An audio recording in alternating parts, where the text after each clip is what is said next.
Okay. Welcome back to another edition of Cowboys Live. Can't believe it's our final one, Coach. I mean, we're virtual today, not in Kickback, Jacks, but still should be a good time. How are you doing this evening? Oh, so far so good, Max. How you doing, man? I'm doing all right. I'm doing all right. Let's kick things off with a little bit of a season recap. And we'll flesh into a couple things this evening. But to start, can you believe it's already the final week of high school football?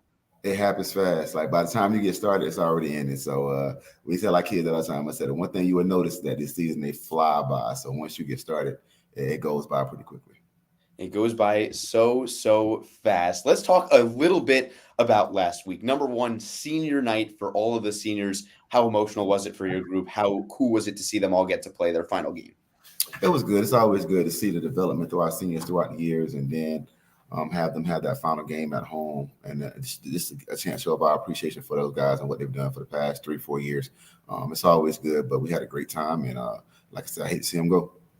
And then how emotional is that, not only for you guys as a coaching staff, but then for the players too? It's a lot because they realize that that's their last home game, so they never get a chance to play on their home field again. I'm quite sure Quay should be able to talk a little bit about that in a minute, but it's one of those deals to where you have your last home game. You know, I've done this for 4 years here or 3 years on the varsity level, and this has been my last hurrah on the high school level. Yes, sir. Yes, sir. Moving on with that game, it's not just the guys on the field and the coaching staff, but really, and especially at Southwest, what was evident is it was the players, the band, and the cheerleaders who, at the end of the day, you guys are all one big family. And Correct. just, again, going into that emotional state from pregame to postgame, how do those emotions come out for everybody? Well, you kind of have to, you put them all in check at some point in time, and you understand it's going to be emotional. So you kind of deal with that, believe it or not, before the game, because you know at the game or during the game how it's going to be. Things are going to be flying high, but you try to put those emotions either intact before the game and deal with them throughout, because football has enough ups and downs already. And then after the game is over, it's usually when it hits you the most, because you realize that game is over, it's at an end, and then you begin to move on. And then how did it hit you specifically, Coach?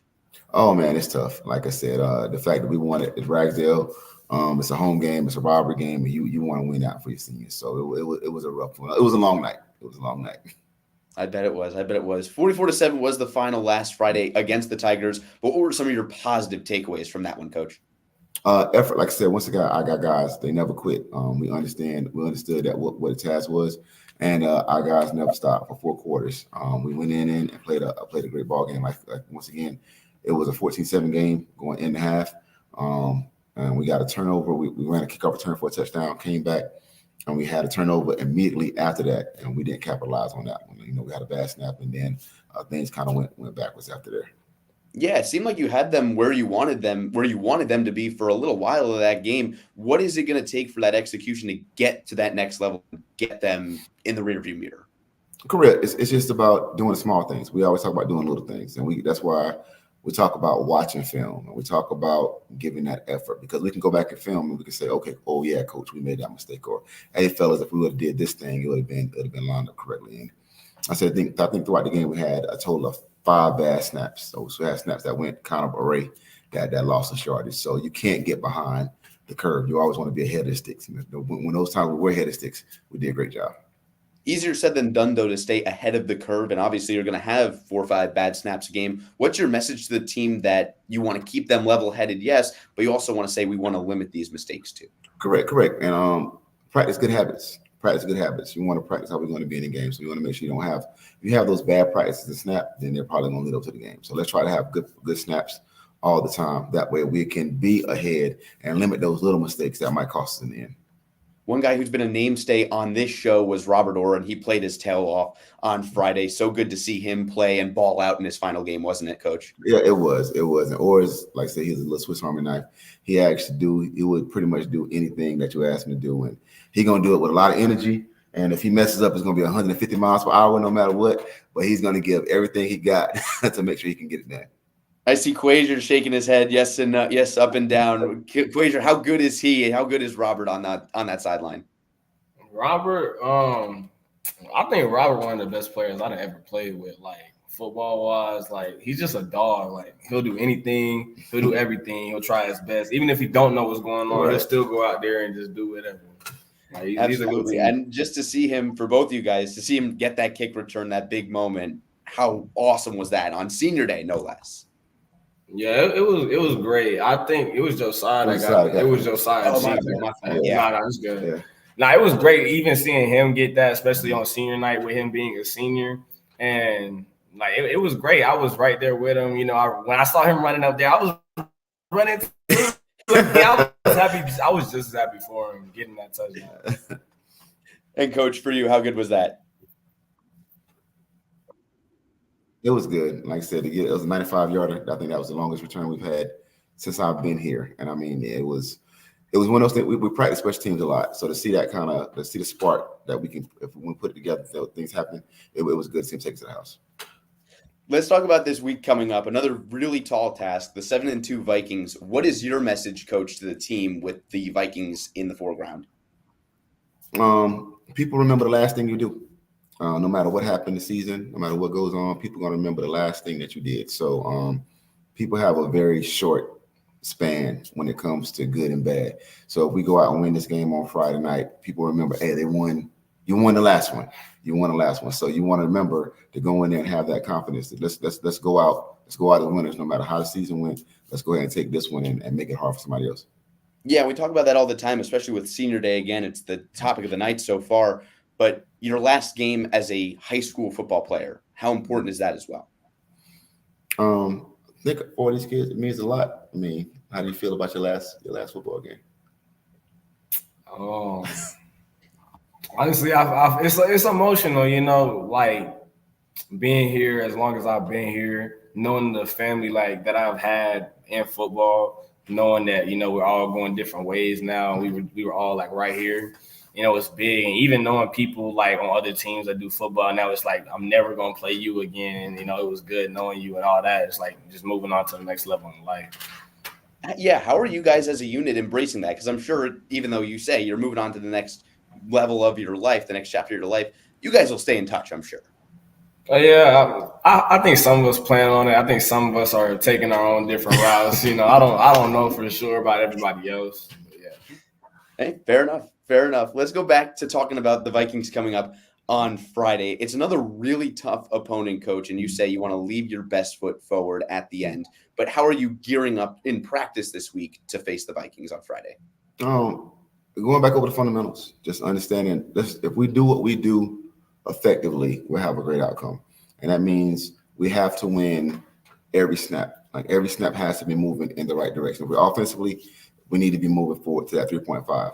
If it's defensively, we need to be playing at -2. We need to be playing in the backfield. So they do some things scheme-wise that are really good that we know we can't make mistakes on. We got a couple guys up.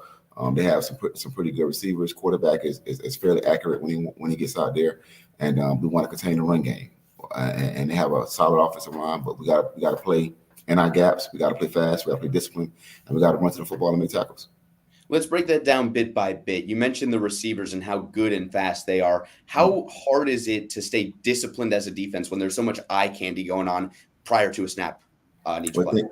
I said the big thing was alignment. We tell our guys we got 4 keys: alignment, assignment, attack, finish. And if you don't align correctly, number one, then you're behind the power curve. So if we get aligned correctly and understand what our keys are, that would help with that first level. So understanding keeping the receivers in front of us, not giving up anything deep, make them earn everything down the field. And as long as we do that, we feel that at some point in time in high school, you make a mistake. So we want to be able to be right there to make a mistake. So we'd rather have a 13-play drive than a 2-play drive. So our goal is to play for sound up front, make them work it down the field, and then force them to a mistake. And I guess that philosophy translates to if you can get down the field in 13 plays, we'd much rather that for our own confidence than if you just take one over the top, correct? Correct. Yeah, you don't want to get bombed on. You want to be able to say, hey, they earned every step. It was 13 plays. It was 7 minutes, but it wasn't one play action, and then over the top. We want to play disciplined football. Then you mentioned the guys up front in the running game. How important is it? You want to be wary of the deep shot, but you also got to be aware of the backfield and not letting them churn out 8-7 yards a carry. Correct. Same thing. So we want to be gap sound. We want to make sure that we're running to the football. We want to be able to attack the football in the backfield. That's where that -2 comes from. So we're going to play on their heels the whole game and not give them forward movement, and we can run to the ball well. Then we can put them behind the sticks, which we feel like we can get them in third down, third and long. Then it gives us a better chance to get to the quarterback and make things happen. Really saw it on Friday with the guys up front. When they got to the quarterback fast, it was day and night in Oh comparison yeah, to how your defense played. How important is it for them to get home as soon as possible? correct. And I told him we got the average quarterback wants 3 seconds in the pocket. We want to give him 2. We want to make sure that we're making him move his feet at that 2 second mark. And if we can get a quarterback off his mark, then we're doing the right thing. If he has to come to that second or third read, then we can make some things happen. But if he's going in as soon as he gets on his first read, it's in the air, then we're probably in trouble. Talked a lot about the defensive side of the ball. Let's move over to the offensive side of the ball. You mentioned it a little bit earlier, capitalizing on not only good field position, but turnovers. How crucial is that this Friday? We gotta not turn the ball over and not make mistakes.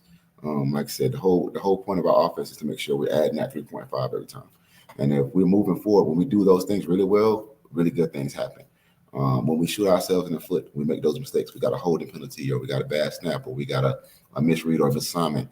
Those are things that can hurt us. So let's focus no matter what we do, focus on that one play and then finish it and then come back and get ready for the next one. And as long as we can do that, we'll be fine.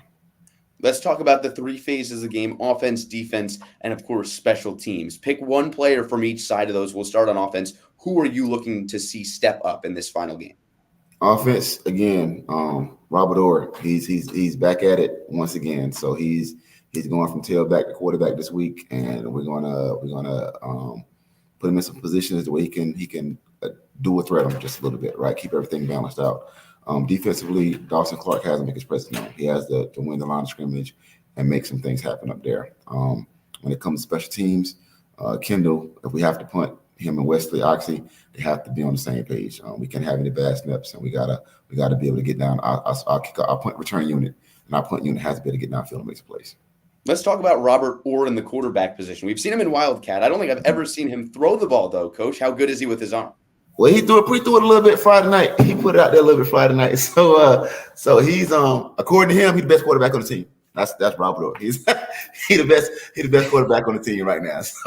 So we're gonna get him back there because Rob does a lot of really good things with the ball in his hands. Like I said, you want to get the ball in the hands of the playmakers. So we want to get him back there and do some really good things with the ball. And Rob, he'll make some things happen. So we're looking forward to that this week. 100%. You took the words right out of my mouth, actually, getting the playmakers the football. One final note on this upcoming Friday. Coach, how important is it to you as a coaching staff to leave these guys on their best foot? It means everything. Like I said, people remember the last thing you do, good, bad, and different. Like I said, it's what have you done for me lately type league these days. So a win was sending their season off in the right way. And it kind of epitomized what we've been going through all year long. Like I said, well, it hasn't been the best season. It didn't go the way we wanted it to go. But let's end on a high note. And that's how you want to end on life. No matter what happens to your day, you lay your head down at night, end on a high note, and then get ready for the next day. 100%. And it's a great segue into our next little segment here about the overall season as a whole. How proud are you of your guys? My guys fought. We knew we graduated 39 seniors over the past 2 years, that we're going to have that rebuilding process. And we have our seniors who led the team all year long. And I couldn't be more proud of the effort that they gave consistently to keep everything together, because a lot of people could tap out and not keep going. But these guys showed up every Monday, kept working and endured whatever they were taking throughout the year, and they're still here. And I think a perfect example of that is sitting right next to you, Quasier. I mean, you've just gotten better and better and better as this season's gone on. What have you liked the most about your development this season as a player? I feel like my confidence. I like that. When I first started here, I definitely lacked that. Now, there's sometimes I still lack it, but on the defensive side, I feel like I'm more comfortable with what I'm doing now. I'm learning now. When I first started football, I didn't really know about football too much, but now I'm learning now. Everything is, kind of being simplified, and I'm getting better. And yeah, that's really it. Coach, I'm sure you can attest to this, but an A-plus player with a little bit of confidence can turn into an A++ superstar. How has that translated for Quasier this season? Confidence has never been his problem. He's never had a problem with confidence. His sophomore year, he's playing quarterback on JV, and literally he breaks one down the sideline. He is gone.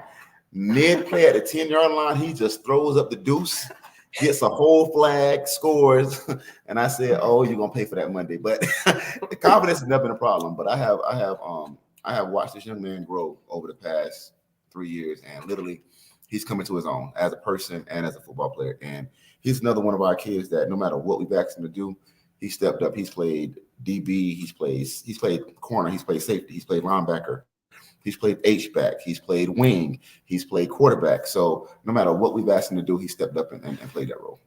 You mentioned all the positions, and I got to ask Quasier himself, what makes playing defense so fun? What is so fun about laying the boom out on somebody with the football? Okay, so oh boy. Okay. So defense, like honestly, be the person I am, I'm an offensive guy. Like I've always loved offense. Like offense is my thing. But it seems like you need a defense to win a game. And why not? At first, it was like, why not? And I didn't like it at first. But as I got better at it, I was like, oh, my God, I'm actually good at this. Like, let's keep doing it. And, like, that's really how it's been. That's incredible. So you started out as an offensive-minded player.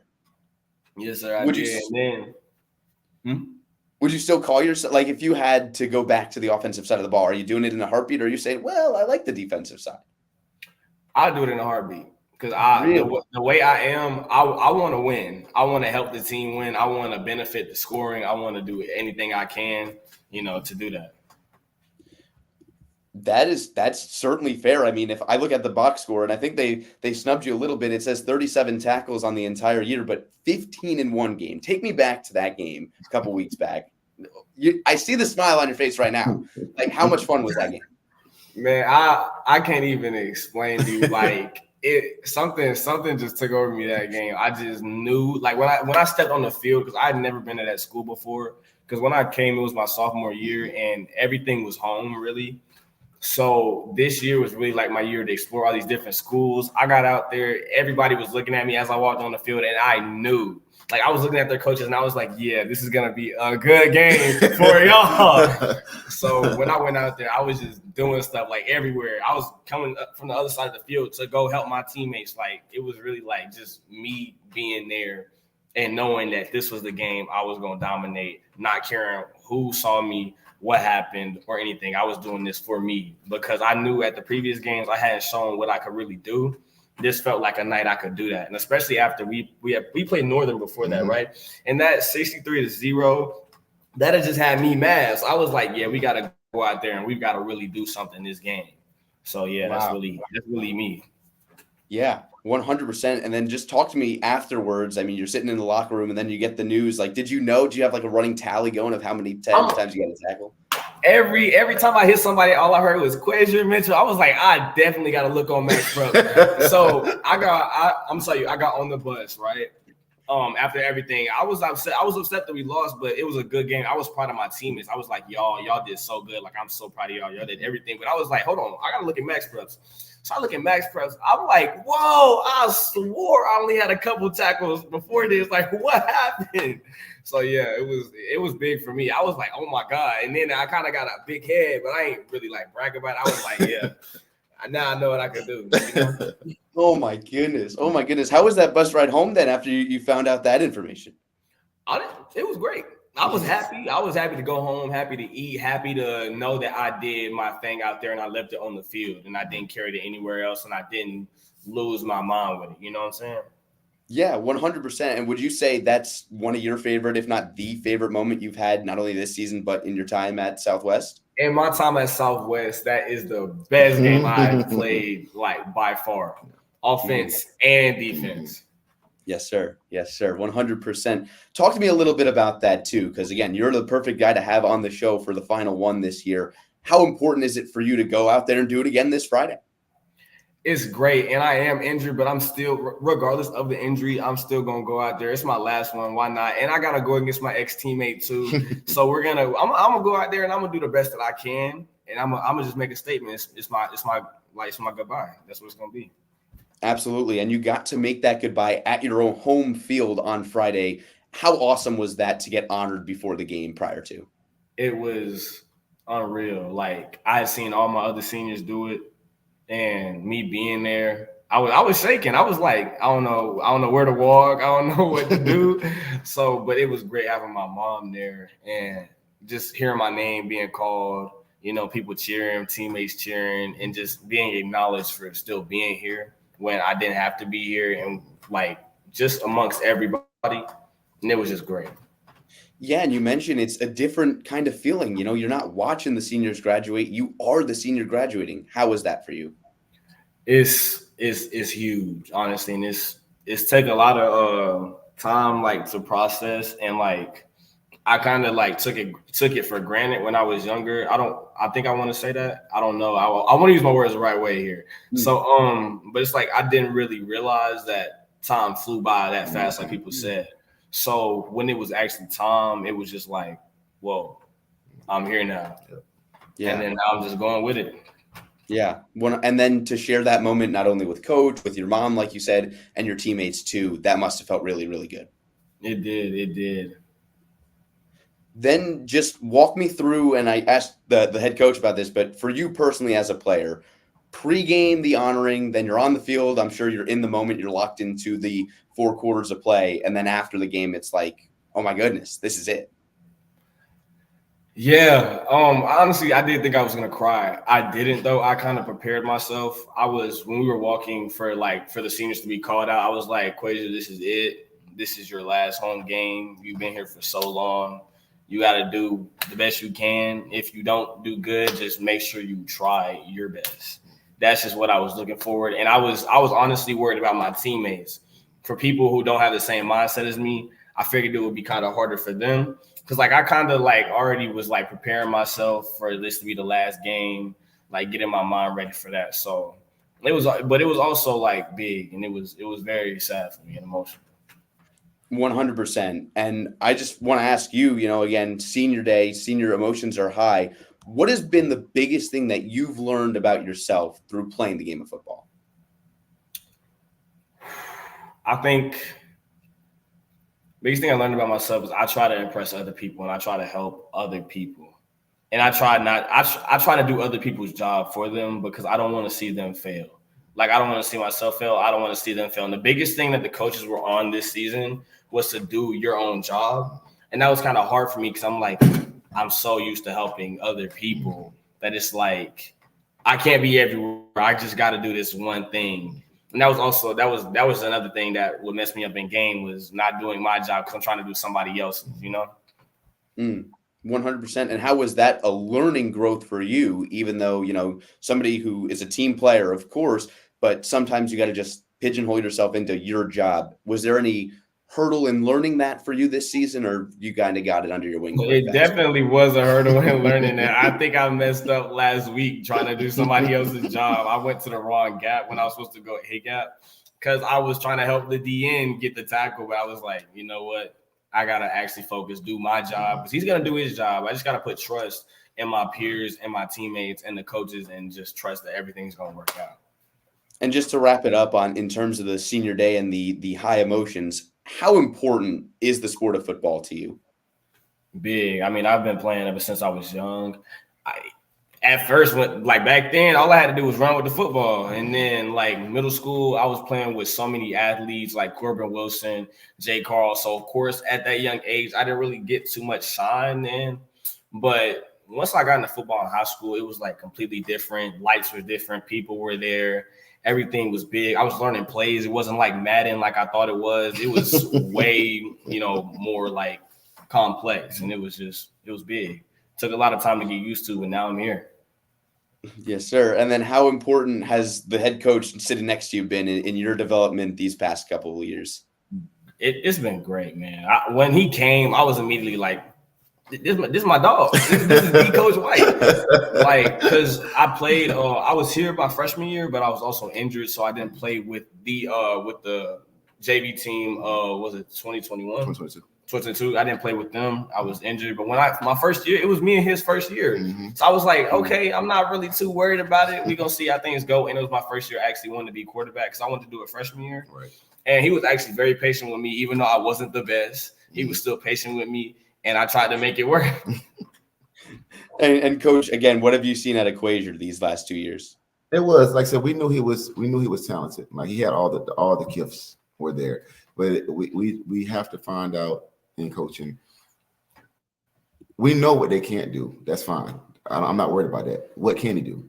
What can he do? So let's find him. Let's put him in a position where he's going to be successful. So let's knock away what he can't do, and let's find something he can do well. And literally, he could, no matter where we put him, if he took the time to learn it, he could do it. So it's like, okay, cool. Well, we got a little dude here who can do a little bit of everything. And I mean, the energy that he brings every day, he always has a great spirit. I don't think I've ever seen him upset. He's always trying to lift everybody and make sure everybody's in good spirit. And he mentioned that earlier. Like his mindset is a little bit different. Quasia wants to be, hey, we can be down, but let's not be down too long. And that's cool. Let's get past that and move on. So I've watched that growth over the years and how he's benefited everyone else with the spirit. It seems like that just embodies this whole team, because we opened this thing up 10 or so weeks ago talking about the competitiveness and the resiliency of this group. How else would you describe them now that the year's in the rearview mirror? Same way. Once again, it takes a lot to see something you may have failed at and then come back 2 days later and start the process over again. And then have the same attitude over again, and then keep showing up for work over again. Whether you're hearing that, blocking out the outside noise and hearing it from coaches and hearing it from your peers, but we got to show up to work. We got to keep showing up. And this group has been resilient. They have had great effort. They have showed up. And from what we've been this year, I am blessed to be a part of this. They made me better. So it's been a great journey to see our guys go through and endure this year and then come out and fight every day. Just for you both, final thoughts on the last 11 or so weeks, or even before that in early August when you guys first got together as a team, from then to now, if you could sum it up in a sentence or two. I said resilient, being very resilient and very team oriented.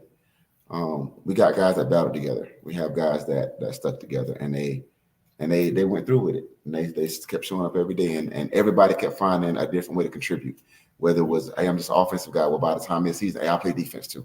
So they all found a way to get in line with what we had, and that was to be prepared and get ready for every week. I don't know, oh no. I want to say my word for this whole season, these 11 weeks, summer workouts, everything was just, I think it was just interesting. It was something new every day. It was different, seeing friends go, seeing people come. Mm-hmm. People I haven't seen in a while came back to football. I'm like, why are you here? Oh my God, this is so great. And it was just it's just been interesting. Each game, interesting. Meeting different people, interesting. Everything. But the way you're both reacting, I can tell by the look on your faces and the answers you gave, you wouldn't trade it for the world. Nah, not at all. Not at all. Not at all. Well, as we come to an end on our final coaches show of the 2024 season, Coach, any last thoughts, any final words? Max, I want to say something, man. Let's hear it. Hit me. Hey, Max, thank you, because believe it or not, I've seen your growth since week one, right? Just because, you're a baseball guy. So watching you dive into football and learn the ins and outs and terminology and all those things, man, you've been great for us. You've been a great interview every single week. You're always positive as well, and you keep showing up, man. So I want to say thank you for taking the opportunity to come do this with us this year as well. Coach, that means a whole lot to me. Thank you so much. And thank you guys for listening in on Tobacco Road Sports Radio. Once again, for Quasia Mitchell, for the head coach, Marlon White of the Southwest Guilford Cowboys. My name is Max Wallace, signing off for the final time on Tobacco Road Sports Radio and Southwest Guilford Cowboys Live.